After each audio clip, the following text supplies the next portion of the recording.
G'day, I'm Becky and I'm a youth and family facilitator with Blue Sky Community Services in Coffs Harbour. I'd like to acknowledge the Gumbaynggirr people, the traditional owners of the land I live and work on. I pay my respects to elders past and present and acknowledge Aboriginal and Torres Strait Islander people who are joining us today. Our Blue Sky Youth and Family Service is a targeted earlier intervention program funded by DCJ. Our service accepts referrals for young people aged 8 to 24. Most referrals are received from DCJ, the remainder from schools, other agencies, and also some self-referrals. I've been asked to join the forum today to share some practical ways that workers can support families around adolescent family violence. We were fortunate enough to have Jo Howard facilitate a workshop and parent talk for us earlier this year. Her insight and experience in this area was hugely beneficial, and her evidence-based approach to working with families has shaped how I now work with families experiencing adolescent family violence. So what exactly is adolescent family violence? Cottrell's definition is a pattern of behaviours by an adolescent that intimidates and coerces family members in order to gain power and control.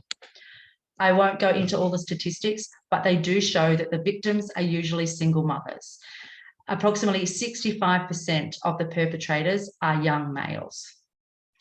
About 20% of referrals that our Youth and Family Service has received in the past year are for families with a perpetrator of adolescent family violence.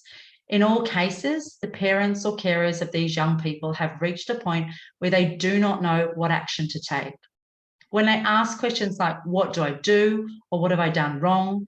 Or make statements like, I can't do this anymore. I don't want my child living in this house. It can be really difficult to give an answer and to know where to start the support. The biggest issue in working with families is that many young people won't engage. Without their engagement, it's difficult to work effectively. There is also a lot of blame within families and from those watching on. Parent blames their child blames their parent. Parents and child get blamed by other family members and other people watching on that are close to the family. Both the parent and young person must take responsibility for their role. Support without judgment is absolutely the best response. In my experience, the majority of families experiencing adolescent violence have experienced other forms of trauma. The negative behaviours have developed over time. They didn't just appear and they aren't just going to disappear. The evidence is that adolescent family violence occurs where parenting has not been effective. For the issue to be resolved, it takes time, effective parenting, and all parties wanting change. So how exactly should we work with parents or carers who are victims of adolescent family violence? We need to help them make sense of the violence, the patterns within the family that have led to it. This helps for them to understand the why. Get to know the family, to understand their history. The parents will undoubtedly feel shame and guilt and blame themselves. This isn't beneficial for anyone and will actually get in the way of positive change. By looking at the family, the dynamics between all family members, their gender and culture, mental health, substance use or abuse, trauma history, individual issues, and possible diagnoses like ASD or anxiety, and looking at the parenting style that's being used, we create a better understanding for ourselves in order to support the family. But more importantly, for the family to be able to understand why violence is happening and why there is no easy fix. Were there any events within the family that led to the behaviour change? Separation, death of a loved one, issues at school, sexual assault, a family history of domestic family violence where a parent was the perpetrator. What are the parents' attitudes towards their child's behaviour? Is it blame, understanding, ignorance, fear? Conversations with parents, siblings, and the perpetrator create the bigger picture which we need to effectively work with parents and which parents need in order to form an understanding of why the violence is occurring. Parents need to also have an understanding that the behaviour is in fact violence, that it is occurring because it is a way to control and that it is a chosen behaviour. There must also be motivation to change. Parents need to understand that their behaviour also needs to change and that the change must be long-term. Motivational interviewing is one practical way that can assist parents and helps to build their capacity to make change.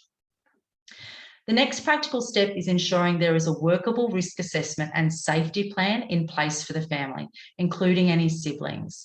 This plan includes strategies for de-escalating violent behaviours. Ideally, this is undertaken by both the parents and the young person. The safety plan has to be practical and able to be carried out. In most cases, parents feel like they have no power and no control, and that nothing they do will change the situation. They need to realise that they do have some influence. According to Joe Howard, the next step, parental authority, is the most difficult part. Start by working with the parent to ascertain what influence they currently have. This could be that they pay for items, give their children lifts places, do their washing, their cooking for them, provision of things like the internet, online or TV subscriptions. What do they do for their child? Look at what the current expectations are within the home. What's reasonable and what's achievable? What support is available for the parent? Who can help them? What boundaries could be implemented and how?